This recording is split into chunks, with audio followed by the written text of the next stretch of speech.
Saudaraku yang kekasih, Jemaat GPS Elim, selamat pagi, salam. Kita akan mulai lagi dengan ibadah pagi hari ini. Kita akan bersama-sama menyiapkan diri untuk ibadah kita. Maka kita akan berdoa terlebih dahulu. Bapa kami dalam surga, kami serahkan Tuhan untuk ibadah kami dari awal sampai akhir. Mari Tuhan Roh Kudus akan memakai dan mengurapi hamba-hambamu untuk kami boleh menjadi berkat. Tuhan akan mengambil peranan sepenuhnya. Kami serahkan ibadah pagi hari ini dari awal sampai akhir di dalam nama Tuhan Yesus Kristus. Haleluya. Amin. Terlebih dahulu kita akan bersama untuk mendengarkan puji-pujian.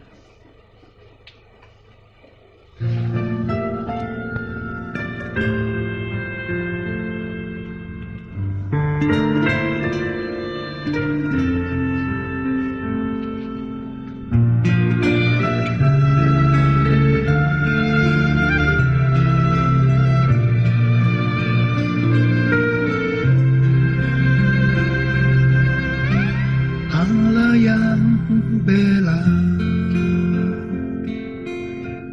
siapa lawan Dia? Lebih dari pemenang dalam segala hal. Ku pasti dapat lakukan semua. Yesus yang beri kekuatan, oh terpujilah namanya.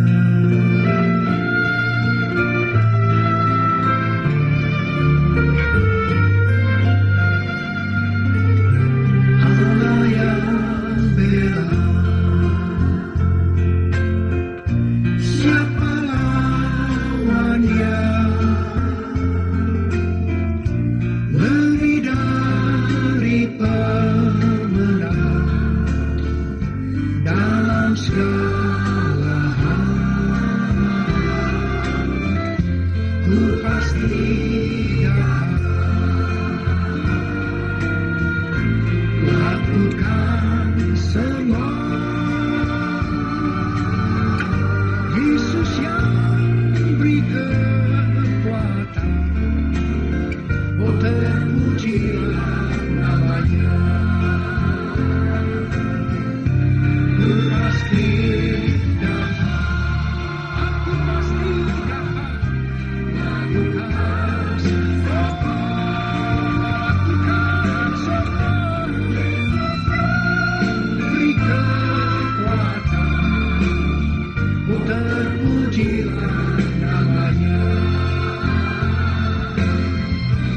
Yesus yang beri kekuatan, oh terpujilah namanya.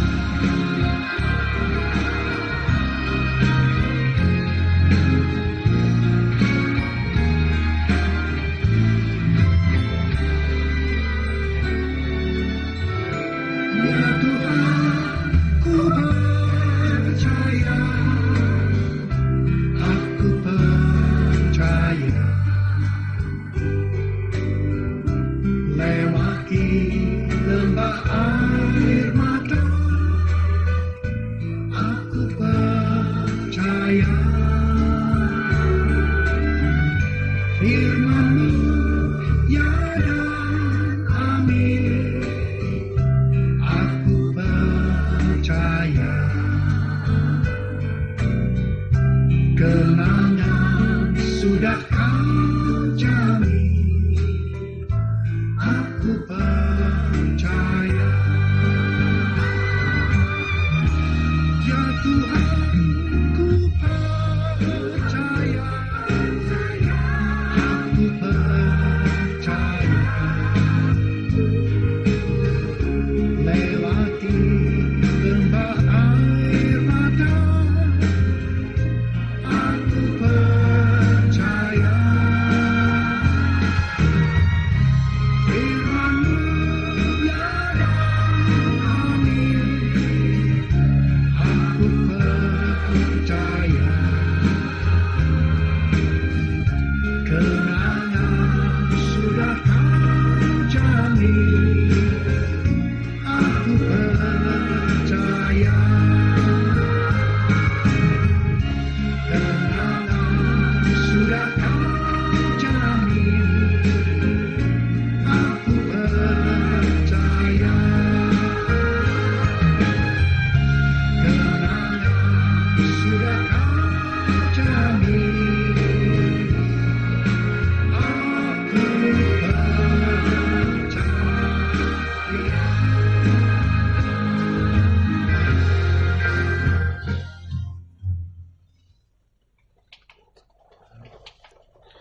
Puji Tuhan, mari Bapak Ibu, kita akan sama-sama bersatu di dalam doa sebelum kita sama-sama sambut kebenaran firman Tuhan.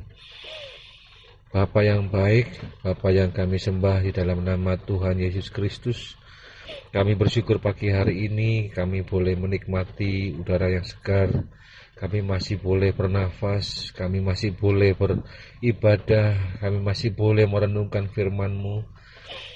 Ini semua oleh karena kasih-Mu Tuhan. Kiranya Engkau terus menolong kami dalam kami menjalani hari-hari yang penuh dengan tantangan ini. Engkau menguatkan iman kami, karena kami tahu tidak mudah untuk kami boleh menjalani masa-masa sulit ini, di mana kami diperhadapkan dengan ujian iman, ujian kasih. Kiranya Tuhan memberikan kami hikmat dan kekuatan iman, supaya kami boleh mengikrarkan sebagaimana pujian yang sudah kami naikkan, bahwa Engkaulah pembela kami, yang memampukan kami untuk bisa tampil sebagai orang yang menang, dan kami boleh percaya segala sesuatunya Engkau menjamin kami. Terima kasih Tuhan, kiranya firman-Mu yang akan disampaikan oleh hamba-Mu boleh menjadi kekuatan bagi kami, untuk kami boleh, oh Tuhan, menjalani kehidupan kami, menghadapi tantangan-tantangan yang tidak mudah ini bersama dengan Engkau. Kiranya firman Tuhan ini yang boleh memberikan kami, oh Tuhan, keberanian dan kekuatan, supaya kami boleh melangkah maju bersama dengan Engkau. Terima kasih Tuhan, urapi setiap kami yang mendengar, dimanapun kami berada, di rumah kami masing-masing. Kiranya Tuhan memberkati kami, Roh Kudus menjamah kami, hamba-Mu yang akan menyampaikan juga Tuhan urapi. Terima kasih Tuhan, kami sambut firman-Mu di dalam nama Tuhan Yesus Kristus, Allah penebus dan selamat kami yang hidup. Haleluya, amin. Firman Tuhan pada pagi hari ini berbicara tentang peperangan rohani. Saat ini Tuhan sedang membawa kita masuk dan belajar untuk mempersiapkan diri dalam suatu dimensi lain, yaitu peperangan rohani. Karena akan ada peperangan besar yang menanti kita di depan. Tujuan peperangan rohani bukan sekedar mencari harta, bukan sekedar mendapat terobosan di dalam menghadapi persoalan kita, bukan juga hanya sekedar supaya kita mempunyai keluarga yang bahagia.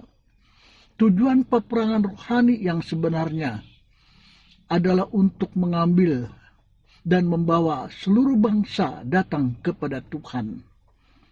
Di dalam Efesus pasal yang ke-6 ayat yang ke-12, karena peperangan kita bukanlah melawan darah dan daging, tetapi melawan pemerintah-pemerintah, melawan penguasa-penguasa, melawan penghulu-penghulu dunia yang gelap ini, melawan roh-roh jahat di udara.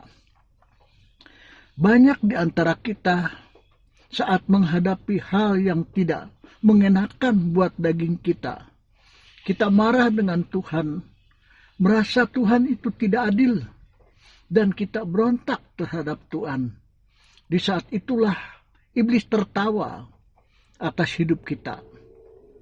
Tuhan berkata tentang Simon Petrus akan menjadi rasul yang dipercayakan memegang kunci kerajaan sorga.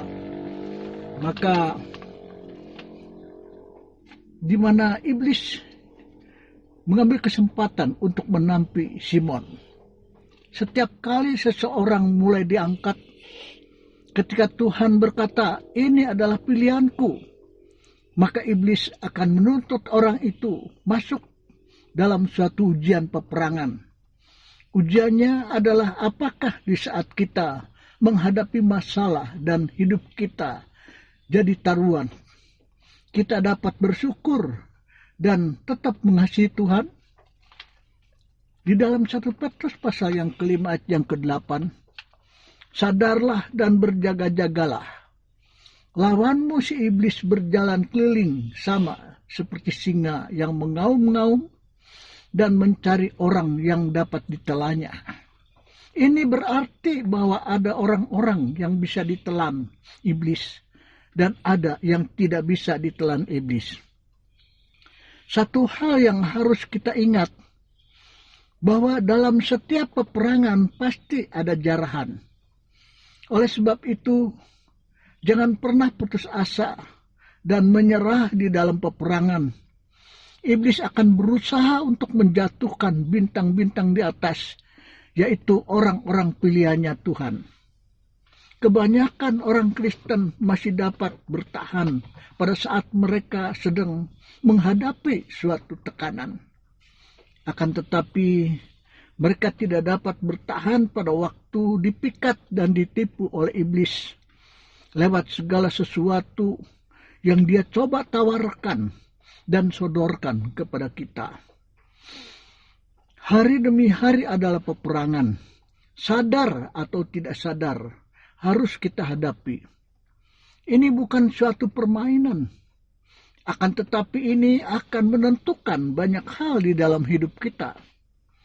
Karena itu, tunduklah kepada Allah dan lawanlah iblis. Maka ia akan lari daripadamu. Yakobus pasal 4 ayat yang ke-7.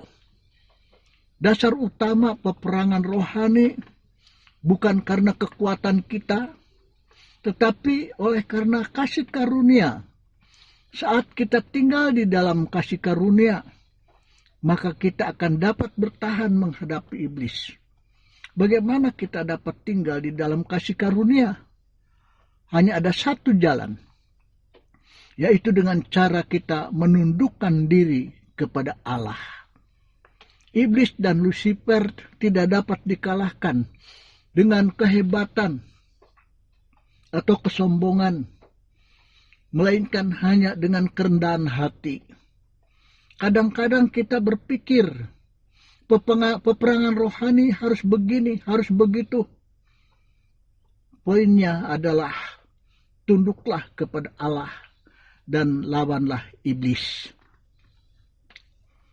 Tingkat kerohanian atau kepangkatan kita tergantung pada seberapa kita melakukan firman. Karena kepangkatan itu hasil dari ketaatan. Jangan berpikir bahwa semua orang Kristen itu sama rata. Orang Kristen itu ada tingkatan-tingkatannya.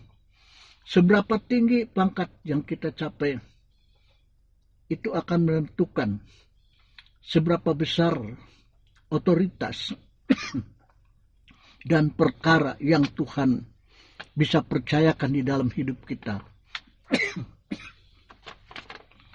Semakin kita tepat, semakin kita taat, semakin kita menundukkan diri, maka semakin besar juga otoritas yang kita peroleh.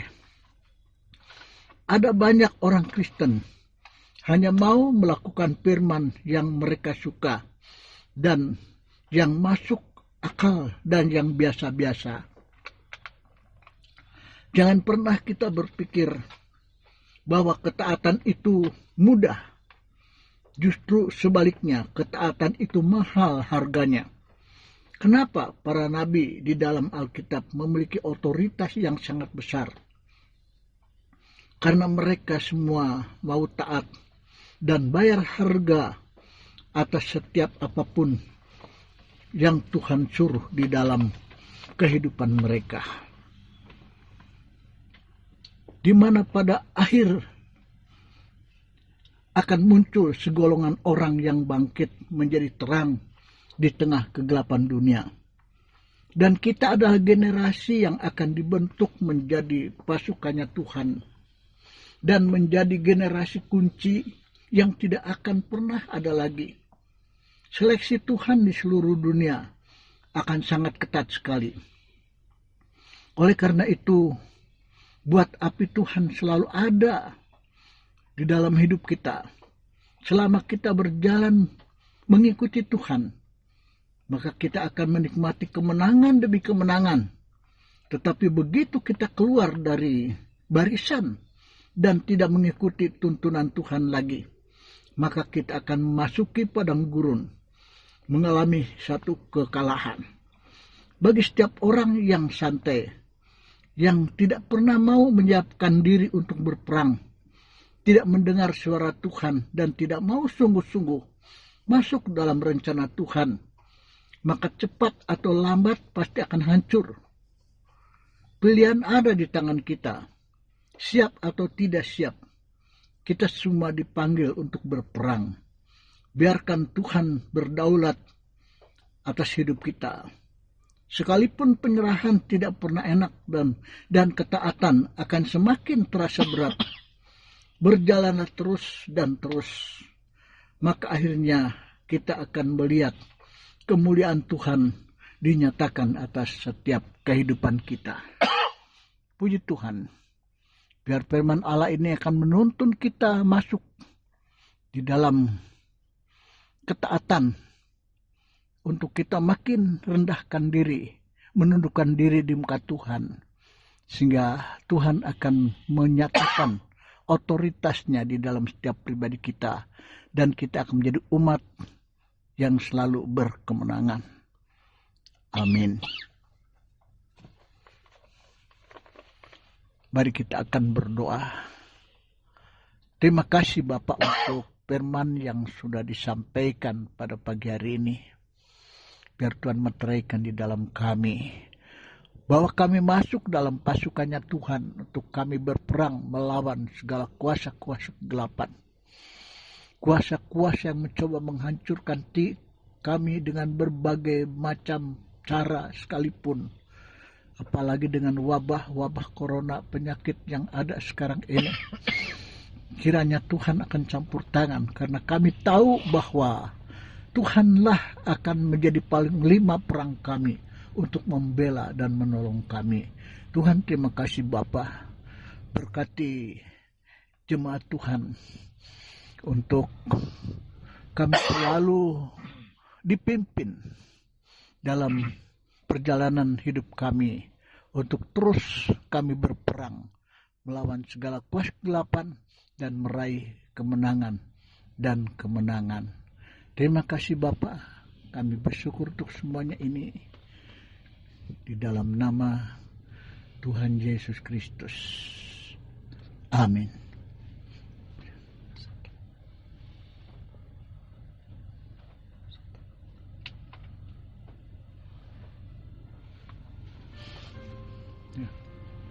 Bagi Anda yang saat ini mungkin sedang menghadapi problem, masalah, atau sakit penyakit, kita akan bersama untuk berdoa. Kita doakan untuk Oma Tenser yang masuk rumah sakit. Kita berdoa juga untuk Saudara Trianto, berdoa untuk Bu Yanti, dan lain-lain yang tidak dapat saya sebutkan. Kita serahkan di tangan Allah. Setiap pergumulan kita akan bersama doakan semuanya. Khususnya juga untuk masalah gereja kita yang saat ini kita tetap menanti akan hasil daripada persidangan kasasi. Mari kita akan berdoa. Bapa di dalam surga, sekali lagi kami datang kepada Tuhan. Kami berdoa untuk saudara kami yang di tengah pergumulan masalah persoalan yang dihadapi. Kiranya tangan Tuhan akan bekerja dalam setiap pribadi. Engkau lawat kami, jangkau kami dengan kuat kuasa-Mu, supaya Engkau nyatakan mujizat kuasa Tuhan. Tuhan, ulurkan tangan-Mu ya Bapa. Berdoa untuk masalah gereja kami yang saat ini sedang menghadapi, menunggu tentang hasil daripada sidang kasasi yang sedang berjalan saat ini. Kami taruhkan di tangan Allah. Kami percaya bahwa Tuhan akan memberikan kami kemenangan. Tuhan, terima kasih Bapa. Terima kasih Tuhan. Berdoa untuk jemaat Tuhan yang saat ini sedang Tuhan pergumulan apapun yang dihadapinya. Engkau mengerti setiap kami Bapa. Berdoa untuk pemerintah negara dan bangsa kami yang saat ini sedang berjuang mengatasi wabah penyakit coronavirus ini. Tuhan, Engkau campur tangan juga, berikan hikmat supaya wabah ini segera dapat dihancurkan. Tuhan, terima kasih Bapa, terima kasih. Demikian kami serahkan. Kami akhiri ibadah pada pagi hari ini hanya di dalam nama Tuhan Yesus Kristus Dan akhirnya, saudaraku yang terkasih, kiranya segala berkat, rahmat, sejahtera, anugerah Tuhan Yesus Kristus, kecintaan kasih Allah Bapa dan persekutuan Roh Kudus akan mempenyertai kita sekalian mulai saat ini sampai selama-lamanya. Haleluya. Amin.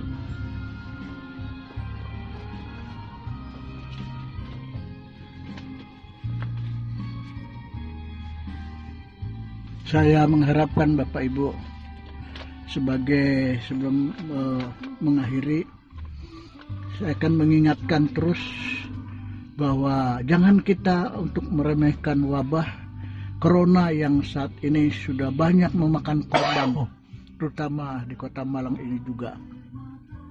Baik kita mau banyak berdoa, bergumul di dalam doa, biar Tuhan tolong.